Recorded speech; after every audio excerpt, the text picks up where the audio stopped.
Hello दोस्तों, मैं हूं के चौरसिया। आज चर्चा करेंगे कक्षा 10वीं के 1 नंबर वाले प्रश्नों पर। 1 नंबर में जो प्रश्न आते हैं, टोटल 30 प्रश्न आते हैं ऑब्जेक्टिव टाइप, उस पर चर्चा करेंगे, तो देखते रहिए। तो पहला क्वेश्चन है, जो फार्मूला आ सकता है परीक्षा में, एलसीएम गुणे एचसीएफ बराबर पहली संख्या गुणे दूसरी संख्या।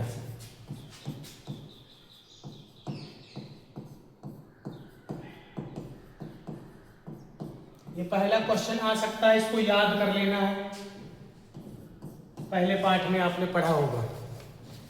फिर इसी प्रकार से एक क्वेश्चन आ सकता है, √2, √3, √5, √7, ये अपरिमेय संख्याएं हैं।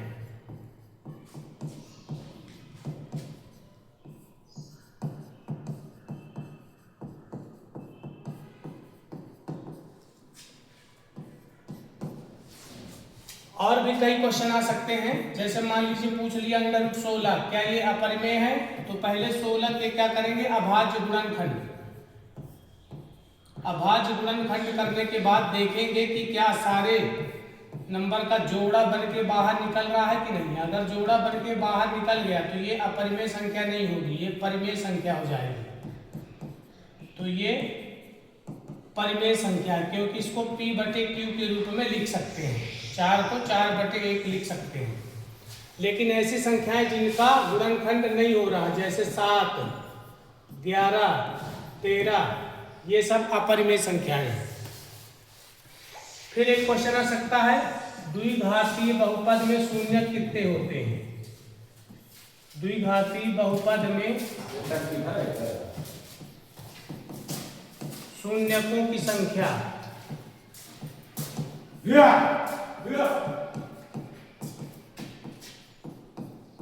जैसा कि इसमें नाम से स्पष्ट है, द्विघातीय बहुपद, तो द्विघातीय बहुपद में अधिकतम शून्यकों की संख्या हो जाएगी 2। ये ऐसे याद कर लेना है आपको और समझते भी चलेंगे। अगला क्वेश्चन जो है, शून्यकों का योग। शून्यकों का योग जो है, इसका सूत्र होता है -b/a। फिर एक क्वेश्चन है, शून्यकों का गुणा।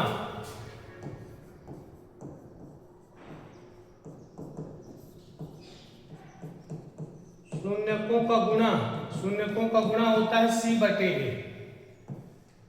एक क्वेश्चन है, फिर 1 नंबर के ये प्रश्न आते हैं, आप इनको देख लेंगे। मुझे पूरा ऐसा विश्वास है कि ये प्रश्न परीक्षा में आपके आएंगे। लगभग 100 प्रश्न ऐसे ऑब्जेक्टिव वन लाइनर मैं कराऊंगा। उन 100 प्रश्नों को आप कर लेंगे तो कोई आपको फेल नहीं कर सकता है। द्विघातीय बहुपद का सूत्र,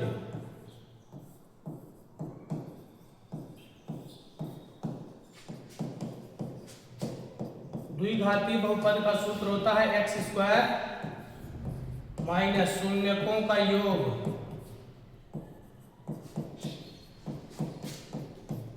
गुणे x धन शून्यकों का गुणा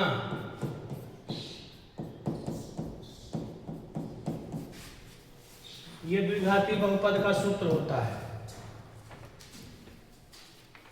अब एक प्रश्न ऐसा आ जाता है कि शून्यकों का संख्या बताइए कि कितने शून्यक होंगे।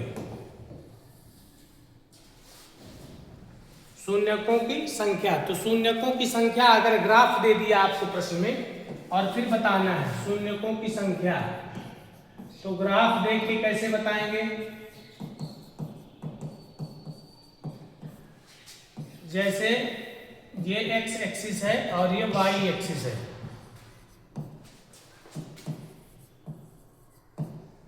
और ये ग्राफ बना हुआ है आपका कुछ इस प्रकार से। तो इसमें शून्यकों की संख्या बताना है अपन को। तो शून्यकों की संख्या कैसे बताएंगे? x अक्ष को जितने बार ग्राफ कट किया हो, एक बार यहां कट किया है और एक बार यहां कट किया है, पॉइंट ए में एक बार कट किया है, एक बार पॉइंट बी में, तो कितने पॉइंट में कट किया है? 2 बार, तो शून्यकों की संख्या इसमें हो जाएगी 2। मान लेते हैं ऐसा प्रश्न होता, ऐसा ग्राफ बना होता, तो फिर इसमें शून्यकों की संख्या क्या होती? एक यहाँ पे कट किया है, दूसरा यहाँ पे कट किया है, तीसरा यहाँ, चौथा यहाँ और पांचवा यहाँ, तो इसमें शून्यकों की संख्या हो जाती 5, 5 शून्य। इस प्रकार से शून्यकों की संख्या बता सकते हैं।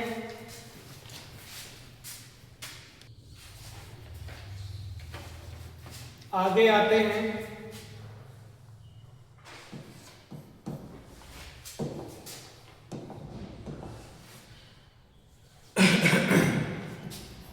रैखिक बहुपद की घात,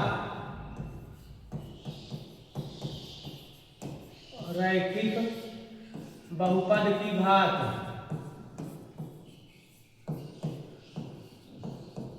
याद करना है, ये एक होती है द्विघातीय बहुपद की घात,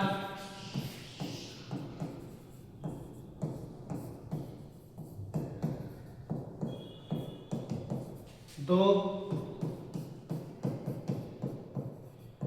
त्रिघातीय बहुपद की घात,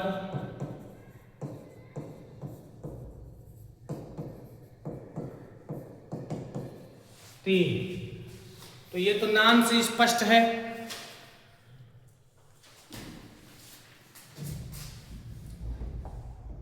ये 10 ऑब्जेक्टिव हो गए। आगे बढ़ते हैं।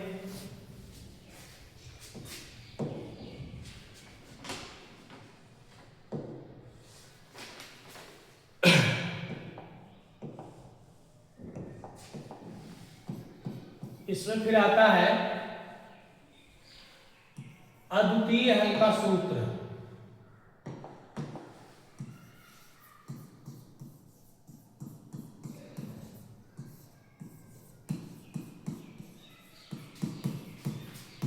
अद्वितीय हल का सूत्र 3 सूत्र हैं। इनमें से एक 100% है कि आपके पेपर में आएगा ही आएगा।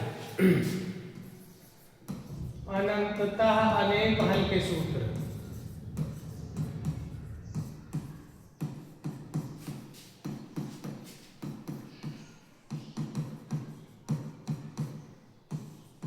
A1/A2 बराबर B1/B2 बराबर C1/C2। कोई भी हल ना हो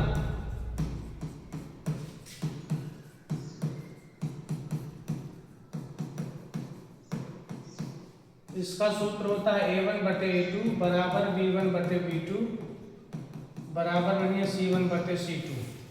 अच्छा, इसमें ग्राफ भी पूछ सकता है। इसमें प्रतिच्छेदी रेखाएं होती हैं, केवल एक पॉइंट पर कट करती हैं। उस पॉइंट का नाम मान लो मैंने दे दिया P। अनेक हल का सूत्र होता है A1/A2 बराबर B1/B2 बराबर C1/C2। इसमें रेखाएं संपाती होती हैं। संपाती का मतलब एक रेखा के ऊपर दूसरी रेखा का ग्राफ बनेगा कुछ इस प्रकार से। इसमें ये रेखा अनेक जगह पर, अनंत जगहों पर एक दूसरे को काटी है। ये इतने पॉइंट पर कट करी है कि अपन बता नहीं सकते, इसलिए इसके अनेक हल हो गए। अगला है कोई भी हल ना होने का सूत्र। तो इसका ग्राफ बनेगा ऐसा।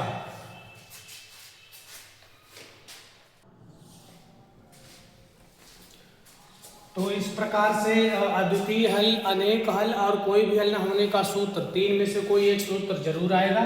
इसके बाद एक प्रश्न आ जाता है कभी कभी, बड़े ध्यान से देखेंगे, संख्या का सूत्र आ जाता है। संख्या का सूत्र, संख्या का सूत्र होता है इकाई का अंक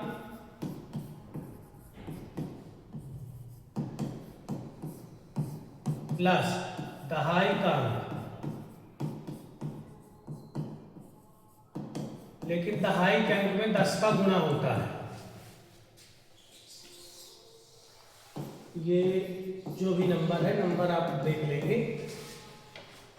इसके बाद ये 6वीं 7वीं में आपने पढ़ा होगा आयत का परिमाप 2 गुणे लंबाई धन चौड़ाई, और अगर अर्ध परिमाप पूछ ले, अर्ध परिमाप, तो परिमाप क्या होता है 2 गुणे लंबाई धन चौड़ाई, तो अर्ध माने आधा कर देंगे तो क्या मिलेगा लंबाई धन चौड़ाई, आयत का परिमाप। एक प्रश्न है ऐसा आपके बुक में, तो अपन तो फिलहाल 1 नंबर वाले बता रहे हैं, इसलिए 1 नंबर वाले प्रश्नों पर ही अभी चर्चा होगी। एक प्रश्न आता है परिमेय में अपरिमेय जोड़ेंगे या घटाएंगे, जोड़े या घटाएं, परिमेय में अपरिमेय जोड़े या घटाएं तो क्या मिलेगा अपरिमेय। इसको उदाहरण से समझें, जैसे एक परिमेय संख्या है और रूट 2 अपरिमेय संख्या है, तो इसको जोड़ नहीं पाएंगे, इतना ही रहेगा, तो ये अपरिमेय संख्या हो जाएगा। इसी प्रकार घटाना हो तो भी अपरिमेय हो जाएगा। लेकिन अगर गुणा बोले, परिमेय गुणे अपरिमेय, तो अपन इसमें कह नहीं सकते कि क्या आएगा, परिमेय आएगा कि अपरिमेय, कुछ भी आ सकता है। उदाहरण के लिए देखिए, 0 का गुणा √2 से करेंगे तो 0, परिमेय और अपरिमेय का गुणा परिमेय आ गया। लेकिन अगर 4 का √2 से गुणा करें तो ये अपरिमेय ही आ जाएगा। तो इस प्रकार उदाहरण से आप ज्यादा अच्छे से कनेक्ट कर पाएंगे। आगे बढ़ते हैं। द्विघात समीकरण का मानक रूप,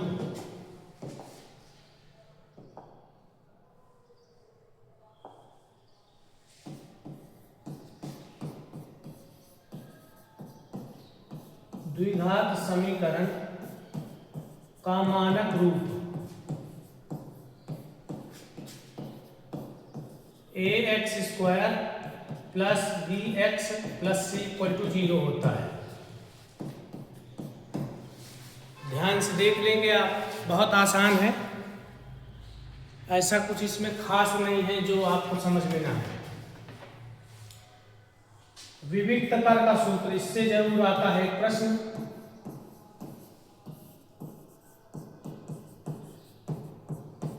विविक्त कर का सूत्र होता है b² - 4ac।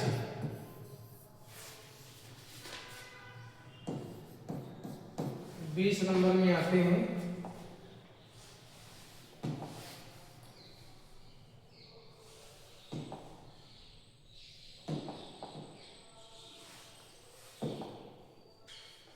मूल अगर समान है,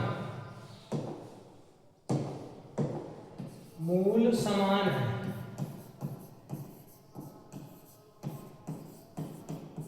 तब b² - 4ac बराबर हो जाएगा 0।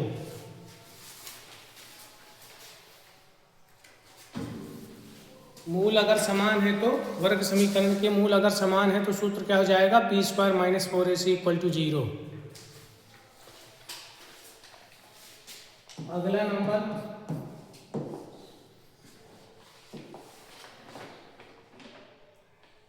श्रीधराचार्य सूत्र आ जाता है।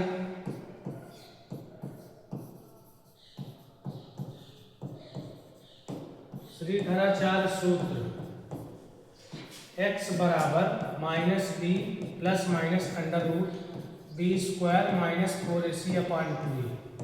इस वीडियो में सिर्फ आपको ऑब्जेक्टिव बताए जा रहे हैं जो 30 नंबर के परीक्षा में आते हैं। डिटेल से समझने के लिए आप अगले वीडियो में देखिएगा। फिलहाल आपको 30 नंबर के ऑब्जेक्टिव अच्छे तरीके से तैयार करने के लिए ये पूरा वीडियो देख लेना है। अगर आपको स्पीड कम लग रही हो तो स्पीड बढ़ा के देख सकते हैं।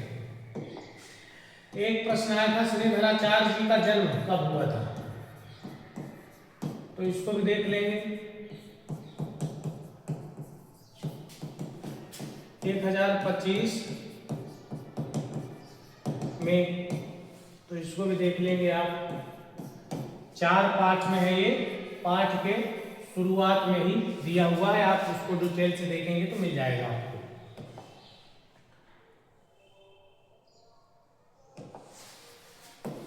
अगला देखते हैं सारवंतर का सूत्र। ये समांतर श्रेणी वाले पाठ के प्रश्न आ गए इसमें। सारवंतर का सूत्र ये होता अगले पद में से पिछले पद को घटाना, या दूसरे में से पहले को घटाना, चौथे में से तीसरे को घटाना भी कह सकते हैं। n नंबर वाले पद से n नंबर से एक कम वाले पद को घटाना, ये सूत्र है। पर ये आपको ज्यादा अच्छे समझ में आएगा। आगे देखते हैं समांतर श्रेणी का nवां पद।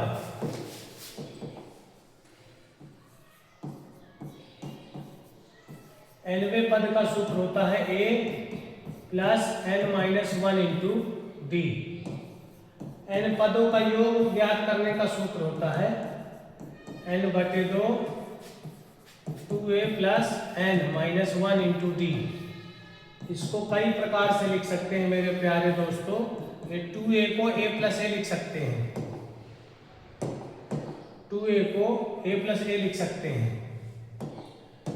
2a को a प्लस a जब लिख देंगे तो आपको पता है कि ये जो पद है ये किसका सूत्र है, nवें पद का। तो n/2 a प्लस an भी लिख सकते हैं, और nवें पद को आखिरी पद भी लिख सकते हैं। तो ये इस प्रकार से 3 फार्मूले बन गए n पदों का योग ज्ञात करने के। इसके बाद आ जाते हैं अगले में पाठ 6 के ऑब्जेक्टिव जो है, पाठ 6 के समरूप त्रिभुज वाले पाठ में। तो इस पाठ से कुछ ऑब्जेक्टिव आपको पक्का देखने को मिलेंगे वार्षिक परीक्षा में। देखिए, जितने वृत्त होते हैं, जितने समबाहु त्रिभुज होते हैं दुनिया भर के, जितने वर्ग होंगे और जो आयत होंगे सभी समरूप होते हैं।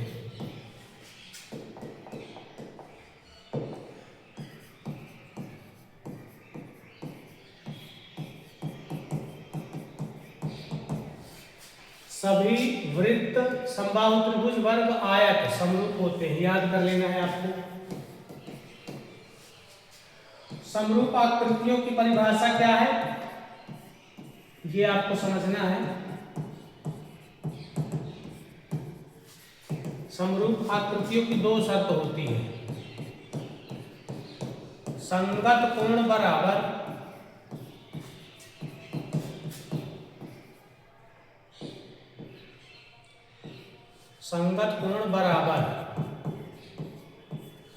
संगत भुजाएं समानुपाती,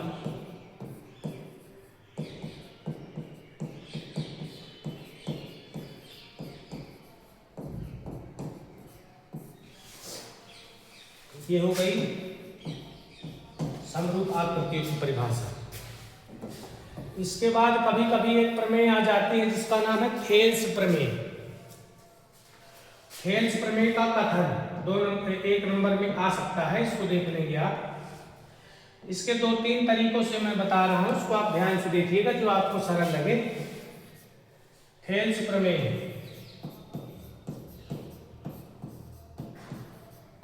थेल्स नाम के गणितज्ञ थे, उन्हीं के नाम पर है ये। इसका एक दूसरा नाम है आधारभूत अनुपातिकता प्रमेय। आधारभूत अनुपातिकता प्रमेय समझ लेते हैं पहले इसको। ध्यान से देखिए, त्रिभुज में 3 भुजाएं हैं। एक भुजा ये हो गई, दूसरी भुजा हो गई ये, और तीसरी भुजा हो गई ये। तो 3 भुजाएं हैं। इसमें किसी एक भुजा के समांतर एक सरल रेखा खींचेंगे। मान लो BC के समांतर हम एक सरल रेखा खींचे जो अन्य 2 भुजाओं को काटी। इसको कहां पे काटी, D में, इसको काटी कहां पे, E में। तो यदि किसी त्रिभुज की किसी एक भुजा के समांतर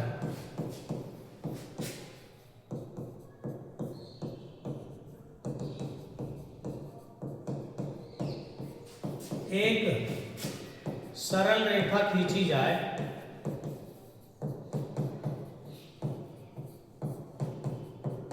इस सरल रेखा का नाम दे दिया L। तो क्या करेगा, यह सरल रेखा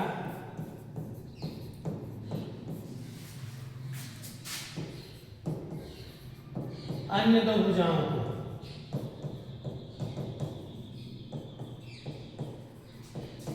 अन्य दो भुजा कौन कौन सी बची, AB और AC, तो इनको समान अनुपात में विभक्त करेगी।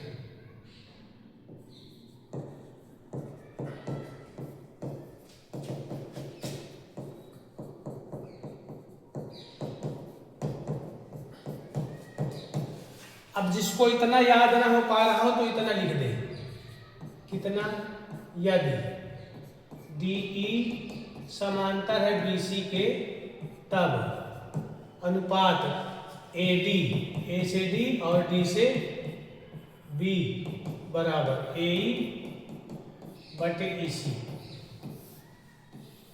इतना बस लिख देने से काम बन जाएगा। अगर ये याद नहीं हो पा रहा तो ये कथन आप लिख दें और चित्र बना दें तो भी काम बन जाएगा। आगे देखते हैं।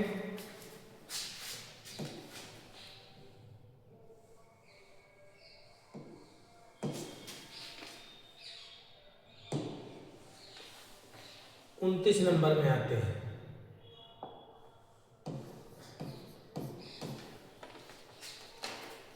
अगर x अक्ष से दूरी निकालना है,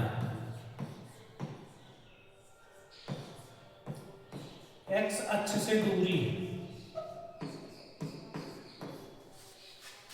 x अक्ष से दूरी के लिए y का मान रख दो। जैसे मान लो 3 और 5 है, इसकी x अक्ष से दूरी निकालना है।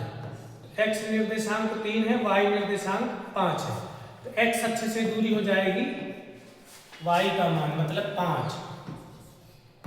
अगर y अक्ष से दूरी निकालना है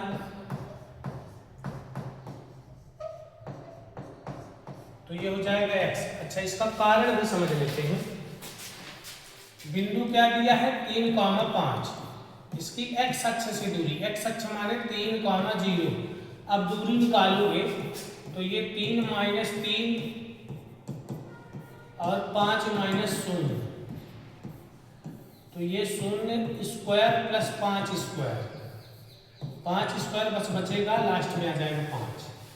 x अक्ष में y का मान 0 होता है, इसलिए जब दूरी निकालेंगे तो y बस आ जाएगा। ऐसे ही y अक्ष से दूरी निकालेंगे तो केवल x आ जाएगा।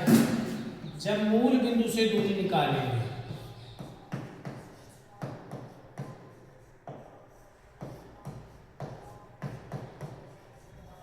मूल बिंदु से दूरी, तो ये आ जाएगा under root X square plus Y square.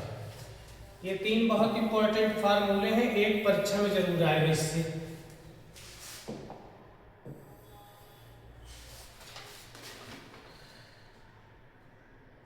इसके बाद अगला देखते हैं मध्य बिंदु का सूत्र।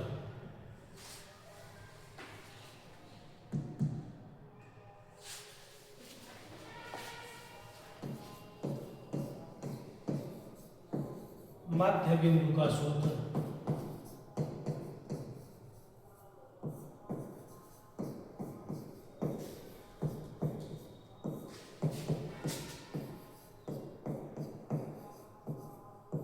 ये होता है,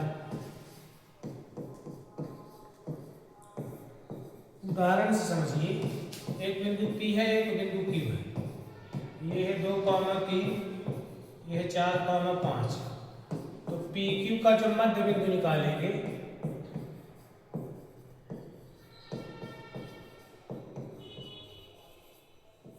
तो कैसे निकलेगा,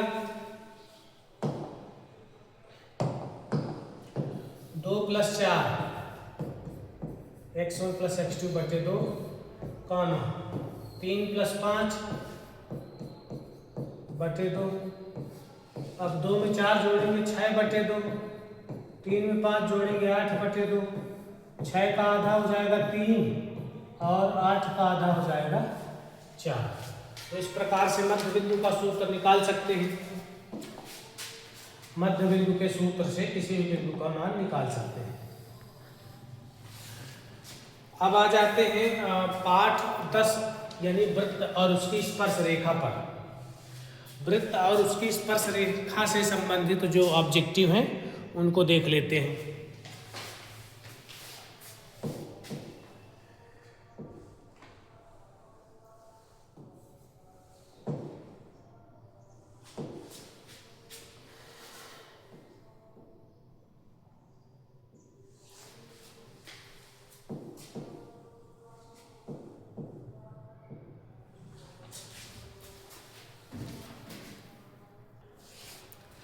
वृत्त और उसकी स्पर्श रेखा से, तो पहले चित्र से समझा देते हैं आपको। ये एक रेखा है जिसका वृत्त से कोई लेना देना नहीं है। अब अगर इसी को थोड़ा ऊपर उठा दिया जाए तो इसका नाम हो जाएगा स्पर्श रेखा, जो वृत्त को एक जगह पर काटी है, बिंदु P पर जहां पर काटी है इसको बोलते हैं स्पर्श बिंदु।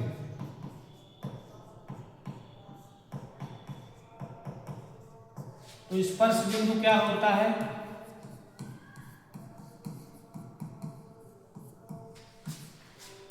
वृत्त और स्पर्श रेखा का उभयनिष्ठ बिंदु।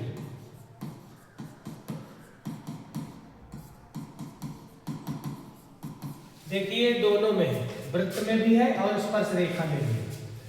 अगर इसी रेखा को थोड़ा ऊपर उठा दिया जाए और ये औकात से बाहर चली जाए, वृत्त के बाहर, तो ये कितनी जगह पर काटेगी? 2 बिंदुओं पर छेद कर चली जाएगी, इसलिए इसका नाम हो गया छेदक रेखा। अंग्रेजी में इसको लाइन, इसको टेंजेंट लाइन कहते हैं, इसको सीकेंट कहते हैं। अगर यही लिमिट में आ जाए, बाहर ना जाए, तो इसका नाम हो जाएगा जीवा, कॉर्ड। और अगर यही वृत्त के केंद्र से गुजरे तो इसी जीवा का नाम हो जाएगा व्यास। तो क्या क्या समझा आपने? देखिए, अगर वृत्त को एक बिंदु पर काट रही है कोई रेखा तो इसका नाम हो जाएगा स्पर्श रेखा। 2 बिंदुओं पर काट के चली जाए तो इसका नाम हो जाएगा छेदक रेखा।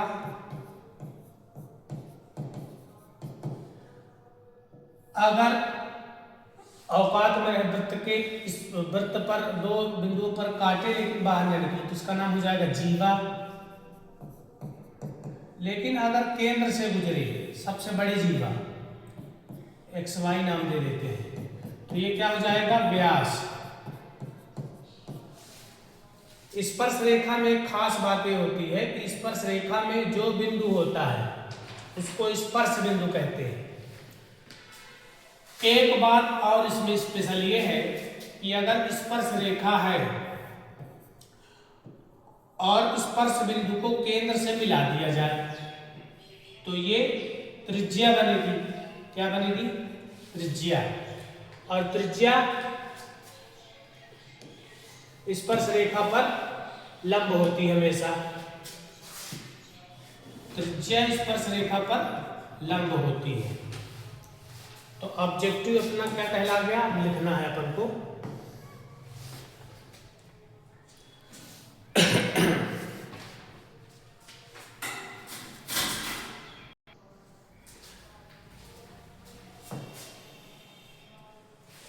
त्रिज्या स्पर्श रेखा पर लंब होती है।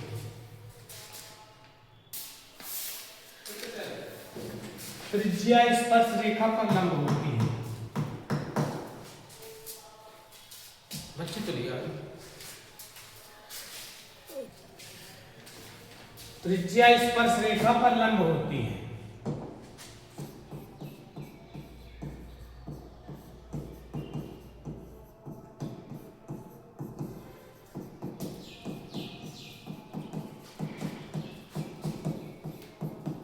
ये नियम कई प्रश्नों को हल करने पर भी काम में आएगा, इसलिए ध्यान से आप इसको समझ लेंगे, याद कर लेंगे। ये होगा स्पर्श रेखा।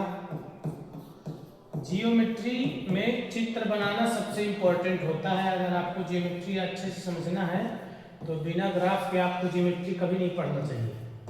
अगला, स्पर्श रेखा वृत्त को एक बिंदु पर काटती है।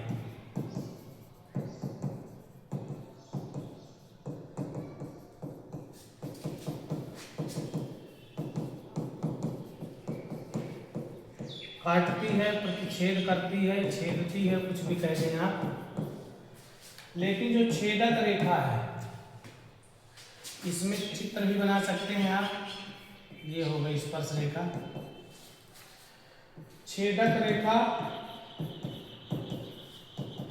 वृत्त को दो बिंदुओं पर काटती है। इसका ग्राफ ऐसे बनेगा।